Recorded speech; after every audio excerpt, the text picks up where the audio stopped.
In this video, I'm going to show you how to send an image inside the Telegram using the N8n automation software. Right here, we have an image created by ChatGPT. However, the format is a B64 JSON file.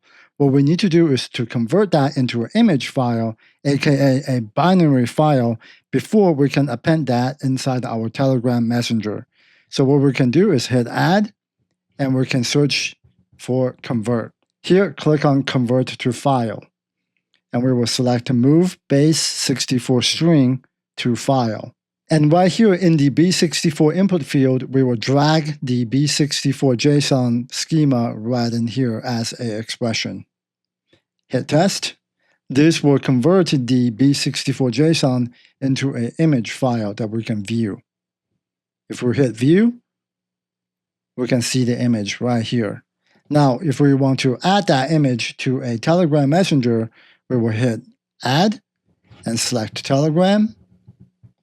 Under this list, we will select Send a Photo Message.